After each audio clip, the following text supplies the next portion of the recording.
you guys and the Heat were emotions flared, a lot of hold me back, and then a choke, if you will. A choke. Let me just run through the disciplinary actions that took place. Jose Alvarado, Thomas Bryant, 3-game suspension for leaving the bench to join the fray and engage in the fight. So they got 3 games. Now, Jimmy Butler, Najee Marshall suspended 1 game for their roles in instigating and participating in the altercation, notably the choke. Nikola Jovic was handed a 1-game suspension for just stepping onto the court during the incident.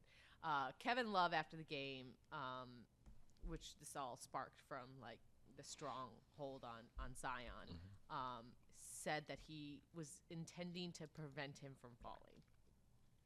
And, Zion's a big guy, so I don't, let me stop talking and let you give your perspective as someone who was there. I'm not laughing at what happened because what happened was obviously serious and it's not great for our game. But when you're competing at a high level for something, things like this are going to occur. And it's just about how we handle it and how we kind of can de-escalate the situation and get back to playing basketball. But K-Love took a foul, which, whatever. It wasn't a crazy foul. I've taken harder fouls and given harder fouls in games, and we all know K-Love is a nice guy and try to help him up or whatever. And Z was just frustrated based on how he's been officiated all season. I think he shot 12 free throws the last 3 games. He shot 2 free throws last game.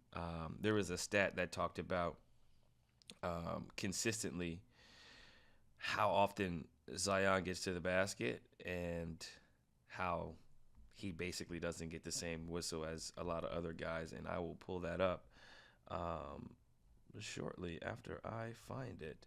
But it was something like 14. I mean, he's getting like 14, 15 drives to the basket per game at a minimum. Obviously, he plays in the paint.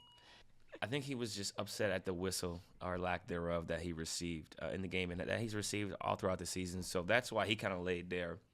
And as a teammate, Najee sees him laying on the ground, doesn't really understand the severity of the foul or what happened, so he kind of runs up, and then him and Jimmy had their back and forth. And those guys are very much alike, 2 guys who are physical, and, Najee, he got that right type of crazy in him, you know what I'm saying? So, he was about whatever Jimmy wanted to be about. And so there you have that. And then you have Jose, who has a different type of crazy in him, too, and sees that his twin Which is also the right type of crazy, is the question.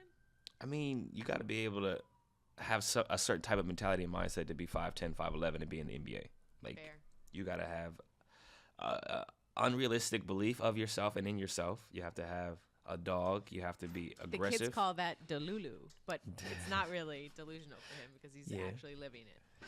Yeah, and you got to have that spark and that fighter's mentality, and he has the fighter's mentality, literally and figuratively. And obviously, if we could go back, we hope that the situation wouldn't have been us losing players for games and players losing money. But when you're competing at a high level, you're going to do what you got to do out there to protect your teammates and protect yourself. So pause. I love how you go in and out of the president of the Players Association. It's like you want to say something, then you're like, oh, wait, I'm the president of the Players Association. Let me autocorrect. I'm sorry, I had to call you out. I would have liked to see Jose not get 3 games because he's from New York and he's not going to get the chance to play in New York City. So that's unfortunate. And you never want to see guys losing money in our league. So that's something that we got to work better at in terms of controlling ourselves, especially in these public settings. But when you compete at a high level, you compete. And things like this are going to occur. It's just about how you control your anger and your emotions once you get to that point. But that was unfortunate for us because we ended up dropping the next game against the Chicago Bulls. Obviously, I got hurt in that game, so I wasn't even out there on the court, and I couldn't even help my teammates. How are you feeling? Tough You times. okay? I'm progressing well. Did some stuff on the court today. We'll do some stuff tomorrow and continue to kind of see how it feels. I think they listed me as day-to-day questionable, but hopefully I can be back out there soon. I am definitely questionable in life every day on a day-to-day. I get more and more questionable, to be honest. Life is lifing, as it always does.